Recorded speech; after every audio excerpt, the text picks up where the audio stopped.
გართულება. ახლა კი პირდაპირ ეთერში გაერთიანებული დემოკრატიული მოძრაობის ლიდერი გვერდება გადაგიწურათ იმედი ივანიშვილმა, ქალბატონო ნინო, პარლამენტში მოხვედრის შანსები თქვენი მისი აზრით არის ძალიან დაბალი და საერთოდ ბლეფი უწოდა თქვენს წინა საარჩევნო ინიციატივას. რა გაქვთ პასუხი ყოფილი პრემიერისთვის? მოგესალმებით, დიდი მადლობა გადაცემაში მოწვევისათვის.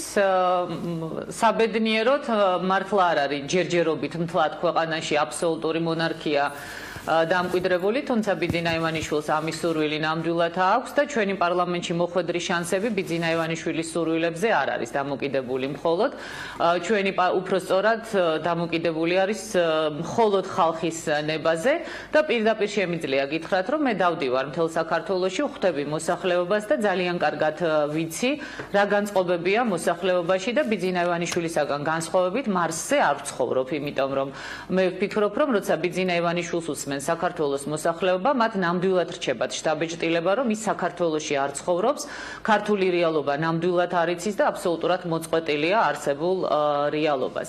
მე ძალიან ბევრი შეხვედრები მქონდა და კიდევ უფრო მეტი შეხვედრები მექნება ამ დღეების განმავლობაში, როგორც თბილისში, ასევე რეგიონებში.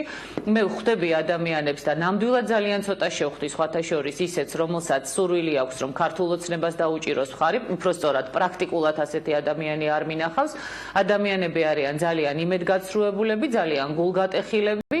რა თქმა უნდა, ყველანი ვაღიარებთ იმას, რომ ის ტერორი და ის, ასე ვთქვათ, შანტაჟი და ძალადობა, რომელიც იყო წინა ხელისუფლების დროს, ეს აღარ არის და ამას ვაფასებთ, მაგრამ ამის გარდა, რომ არც ერთი ნაბიჯი არ გადადგმულა იმ დაპირებებიდან, რაც გაცემული იყო ბიძინა ივანიშვილის მხრიდან, ნამდვილად შემიძლია გითხრათ და ცოტას თუ გამოივლის ბიძინა ივანიშვილი და მანქანიდანაც გამოვა, როდესაც მის მანქანასთან მარტო ხელაქალი მივა და დაუკაკუნებს და იმ ადამიანებს დაელაპარაკება, მაშინ მიხვდება, რომ არც ნატოს წევრობის იმედებით და ოცნებებით ათენებენ და აღამებენ ქართველები და არც ქართული ოცნების ხელისუფლებაში მობრუნებაზე ოცნებით.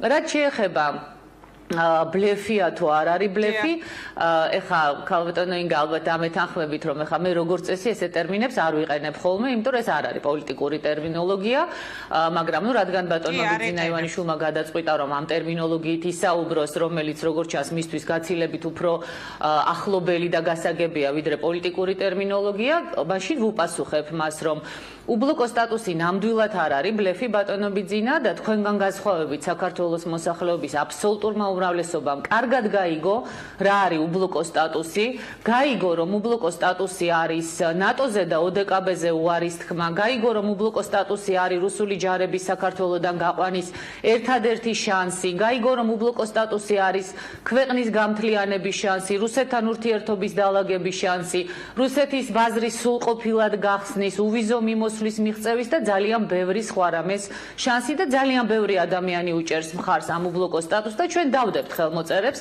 და აუცილებლად დავაყენებთ ამ საკითხს განსახილველად. რაც შეეხება რა არის ბლეფი, მე შემიძლია ბატონ ბიძინას ვუთხრა რა არის ბლეფი და რა იყო ბლეფი. ბლეფი იყო ბატონი ბიძინა, აი გეტყვით ქალბატონო ინგა და ალბათ დამეთანხმებით თქვენ და ტელემაყურებლები ყოველ შემთხვევაში ნამდვილად.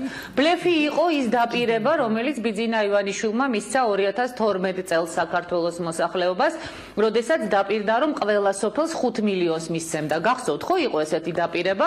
ოღონდ მე ჯერ ვერ ვნახე საქართველოში ვერც ერთი სოფელი. ბიძინა ივანიშვილი გუშინ ამბობდა, რომ ბევრი დაპირება მათ შეასრულეს იქ საწარმოებზე 1 მილიარდი, რომელიც სოფლის მეურნეობაში კიდევ ერთხელ გეუბნებით, არა, უკაცრავად, რომელ 1 მილიარდზე ვლაპარაკობთ.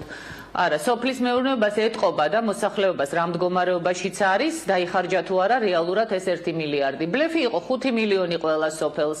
ბლეფი იყო ის, რომ ტარიფები განახევრდებოდა. ბლეფი იყო ის, რომ ბიძინა ივანიშვილი კრედიტებს გადაუხდიდა მოსახლეობას და მათ თვალებს დაფარავდა. ბლეფი იყო უვიზო მიმოსვლა, რომელსაც შეპირდა საქართველოს მოსახლეობას. ბლეფი იყო რუსეთთან ურთიერთობაში გარღვევის მიღწევა. ბლეფი იყო იგივე ვიზა ლიბერალიზაცია, ნატოში გაწევრიანება და ძალიან ბევრი სხვა დაპირება, რომელიც ქართულმა ოცნებამ გასცა და რაც ძალიან მნიშვნელოვანია, ბლეფი აღმოჩნდა სამართლიანობის აღდგენა რა თავარი დაპირებითაც მოვიდა ხელისუფლებაში ქართული ოცნება და ბიძინა ივანიშვილი, იმიტომ რომ სამართლიანობის აღდგენის ნაცვლად ჩვენ ვნახეთ ქართული ოცნების კოჰაბიტაციის წყალობით გაცოცხლებული ნაციონალური მოძრაობა, ეხლა მოვისმინეთ, რომ თურმე ბიძინა ივანიშვილი ერთი პერიოდი მისტიროდა ვანო მერაბიშვილს, რომ ყველაზე კარგი მინისტრი და ნიჭიერი კაციაო და ალბათ ვანო მერაბიშვილი რო დათანხმებოდა თავის მინისტრად დანიშნავდა. ეხლა აღმოჩნდა, რომ დავით ბაქრაძესაც მისტიროდა. ხوارი ეჭვიანეთ, რომ დავით ბაქრაძეს ეუბნებოდა, რომ წამოდი ჩემთანო და თქვენ არა ყოფილ პარლამენტის თავმჯდომარეს. ხო. ხომარი ეჭვია. არა, მე ნუ შეწუხდება მაგაზე ესე იგი ძალიან კარგად იცის როგორ ჩანს ბატონმა ბიძინა ივანიშვილმა ვის რა შეიძლება შეთავაზოს და რა არ შეიძლება შეთავაზოს. მაგრამ ყოველ შემთხვევაში ფაქტია, რომ მას მოწონდა ბაქრაძე, მოწონდა ესე ვთქვათ ვანო მერაბიშვილი, აღმოჩნდა რომ მოწონდა ის ადამიანები ურთმელიძე, აღმოჩნდა რომ მოწონდა ადამიანები რომლებიც აფინანსებდნენ ნაციონალურ მოძრაობას და დღეს ეს ადამიანები არიან ქართული ოცნების მაჟორიტარები და ზოგიერთი აბსოლუტურად ნაციონალური მოძრაობის ორიენტაციის და მენტალიტეტის მატარებლები პირველ ათეულში. აი ეს აღმოჩნდა ბატონო ბიძინა ბლეფი, რასაც თქვენ პირდებოდით საქართველოს მოსახლეობას და მოსახლეობა სამწუხაროდ აღმოჩნდა მოტყუებული და არა ის, რასაც მე ვპირდები, იმიტომ რომ მე რასაც ვამბობ, ყოველთვის მაქვს არგუმენტები, მათ შორის საერთაშორისო სამართლებრივი უბლოკო სტატუსთან დაკავშირებით, რომელიც როგორც ჩანს ივანიშვილმა არ იცის, მე რასაც ვამბობ, პასუხისმგებელი ვარ ჩემ სიტყვაზე, არაფერი დასამალი ნამდვილად არ მაქვს და შემიძლია ღია ეთერში ნებისმიერ ადამიანს ვეკამათო, მათ შორის თუ სურვილი აქვს ბატონ ბიძინა ივანიშვილსაც, რა არის ბლეფი და რა არ არის ბლეფი. კარგი, და კიდევ ერთი რამ მინდა რომ წამოვწიო და თქვენი პასუხი მაინტერესებს, ქალბატონო ნინო, წეღან თინა ხიდაშელთან საუბრის დროსაც შევეხეთ ამ თემას. ანუ თქვენ გააქვთ იმისი განცდა, რომ ეხლა ეს არჩევნები არის ორპოლუსიანი. მე ვთქვი, რომ მე როგორც ჟურნალისტს, რომელსაც მიყავს გადაცემები ყოველდღიურ რეჟიმში, პოლიტიკური თემები, მე პირადად არ მრჩება ასეთი შთაბეჭდილება. თქვენ რა სიტყვით, რამდენი პარტიის შანსებს ხედავთ რეალურად დაახლოებით, მესმის ეხლა წინასწარ ვერ ვისაუბრეთ, მაგრამ აი თქვენი თვალთახედვის არეალი რას განსაზღვრავს, რამდენ პარტიას მოიცავს, რომელსაც თქვენ ხედავთ მომავალ პარლამენტში?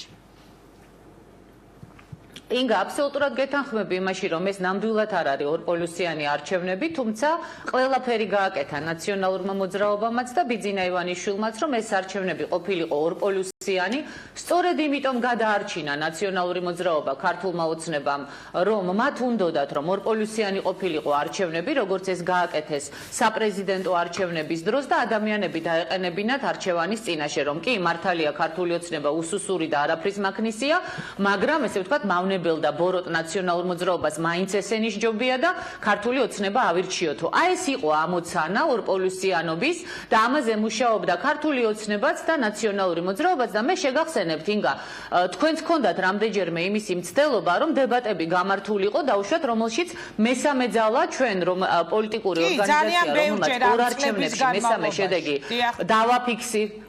დიახ და მესამე ესე ვთქვათ ადგილი დავაფიქსირეთ ოფიციალურად, რომ ქართულ ოცნებასთან და ნაციონალურ მოძრაობასთან ერთად დებატებში ჩვენ პოლიტიკურ ძალასაც მიგვეღო მონაწილეობა, მაგრამ თქვენ გახსოვთ, რომ ამას ყოველთვის კატეგორიულად ეწინააღმდეგებოდა როგორც ოცნება, ასევე ნაციონალური მოძრაობა, იმიტომ რომ მესამე ძალის გამოჩენა არ უნდოდათ.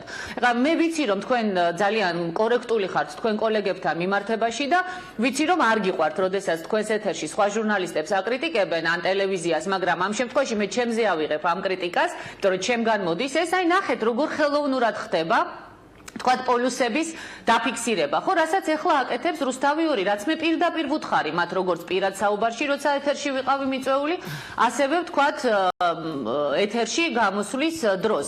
მათ არც ერთხელ ჩვენ დებატებში არ დაგვსვეს მესამე პოლიტიკური ძალა, კიდევ ერთხელ ვიმეორებ, რომელმაც მიუხედავად იმისა, რომ ხან 0%-ს გვიწერდნენ, ხან 1%-ს გვიწერდნენ, ხან გვიყალბებდნენ, ამის მიუხედავად 11% ორივე არჩევნებში დავაფიქსირეთ. არც ერთხელ ჩვენ რუსთავი-2-მა არ მიგვიწია პოლიტიკურ დებატებში. ეხლა აცხადებენ, რომ 5 თუ 6 არა, კონიუნქტურა როგორ დგება, ინგა, ამას ვამბობ. და ვერ გავშლი ამ თემას. არა, რა თქმა უნდა, მე უბრალოდ ვამბობ კონიუნქტურა როგორ დგება. იმისი, რომ ვინ არის ყველაზე რეიტინგული ძალა. ეხლა რუსთავი-2 აკეთებს სიუჟეტებს, რომ ყველაზე რეიტინგული პოლიტიკური ძალები, რომელსაც დაემატა მე-6 ძალად რუსთავი, ესა რესპუბლიკური პარტიაც. მე არაფერი საწინააღმდეგო არ მაქვს. ისინი პირდაპირ მუშაობენ მუშაობენ ეგრეთ წოდებულ პროდასავლურ ძალებზე, კი ბატონო, ეს მათი ნება და უფლებაა, რა თქმა უნდა, მაგრამ მაშინ ყველაფერს თავისი სახელი უნდა დაერქვას. მაშინ უნდა ითქვას, რომ ეს ყველაზე რეიტინგული 6 პარტია კი არ არის, ეს არის პროდასავლური 6 პარტია. ნუ როგორც არის ახლა, მთავარი არის ერთი რამ, ინგა, თქვენ ხედავთ რომ გამოკვლევებით, რუსთავიორის, იმედის, ბიძინა ივანიშვილის კომენტარებით ყველანაირად ცდილობენ, რომ ადამიანებს შთააგონონ, რომ ბურჯანაძეს რეიტინგი არ აქვს, რომ ბურჯანაძეს პარლამენტში მოხვედრის შანსი აქვს. ჩემმა და მხარდამჭერებმა და ამომრჩეველმა ძალიან კარგად იცის, რომ აი ეს არის სწორედ ბლეფი და ტყუილი. თუ ასე არანაირი რეიტინგი არ აქვს, რატო ხარჯავენ ამდენ დროს ჩვენზე, არა? მესმის, რომ ძალიან ეშინიათ ბურჯანაძის პარლამენტში მოხვედრა და იმ, ესე ვთქვათ, გუნდის, რომელიც ჩვენ წარმოვადგინეთ და მოდი ყველაფერს თავის სახელი დავარქვათ, შევადაროთ ჩვენი 10-ული, 20-ული და შევადაროთ ნებისმიერი სხვა პოლიტიკური ძალის 10-ული და 20-ული და თქვენ კიდევ ერთხელ დარწმუნდებით, რატომ არ უნდათ რომ ბურჯანაძე და მისი პოლიტიკური ძალა პარლამენტში მოხვდეს, მაგრამ ამის და მიუხედავად ჩვენ არა მარტო მოვხვდებით პარლამენტში ინგა, მე მინდა ეს აბსოლუტურად დაბეჯითებით და დარწმუნებით გითხრათ, არამედ ჩვენ მინიმალური სტანდარტების შემთხვევაში არჩევნების ჩატარების დროსაც კი ჩვენ ძალიან სერიოზულად ვიქნებით პარლამენტში წარმოდგენილი და იმ უმსგავსობას რაც ხდებოდა ამ ბოლო 4 წლის განმავლობაში იმ პარლამენტში, როდესაც ეხლა აღმოჩნდა რომ თურმე პარლამენტმა უნდა დანიშნოს პრეზიდენტიც და ეხლა უკვე აბსოლუტურად ყველამ და ყველაფერმა ბიძინა ივანიშვილის ჭკუაზე უნდა იაროს. ამ უმსგავსობას ჩვენ ნამდვილად არ დავუშვებთ. მინდა დავამშვიდოთ ჩვენი ამომრჩეველი, რაც არ უნდა შეგვეწინააღმდეგონ, ჩვენ მაინც ძალიან სერიოზულ შედეგს დავწერთ. ისე მე მადლობას გიხდი, წარმატებას გისურვებ გემშვიდობები და მაყურებელს უნდა უთხრა, ნინო ბურჯანაძე როცა ეხლა იხსენებდა, რომ არა და არ შედგა დებატები აი ამ წლების განმავლობაში ქართული ოცნების და ნაციონალური მოძრაობის მონაწილეობის გარდა, მე მას უნდა დავეთანხმო, იმიტომ რომ მთელი 4 წლის განმავლობაში მე ვცდილობდი, რომ ეს არ ყოფილიყო მხოლოდ ორ პარტიას შორის დებატები, მაგრამ არც ერთი მხარე არ თანხმდებოდა სხვა მოცემულობას. შესაბამისად, ჩემ შემთხვევაში იმით დამთავრდა, რომ მე გამომაგდეს იმედიდან, რატომ მოგხავს სულ ნაციონალური მოძრაობაო და ეჭვი გაუჩნდათ, რომ დაინტერესებული ხომ არ ვიყავი რაღაც პოლიტიკურად და სინამდვილეში მე ვეთანხმები ნინო ბურჯანაძეს, რომ ეს იყო ამ 4 წლის რეალობა. წარმატებები თქვენ ქალბატონო ნინო, ეს იყო ნინო ბურჯანაძე, გაერთიანებული დემოკრატიული მოძრაობის ლიდერი. ახლა კი ელინე კვანჭილაშვილის დროა TV პირველის ეთერში, რომელიც ბიზნეს კონტრაქტის ანონსს წარმოგვიდგენს. ელენე, მოგესალმებით. ინგა, გამარჯობა, ექსკლუზივების დღე გვაქვს ისევ ბიზნეს კონტრაქტში ყველაზე ძვირადღირებული გარიგება საბანკო ბაზარზე და ამ გარიგების მთავარი მოთამაშე TBC ბანკი, ამ ბანკის გენერალური დირექტორი ვახტანგ ბუცხრიკიძე გვეყოლება ექსკლუზიურად პირდაპირ ხაზზე.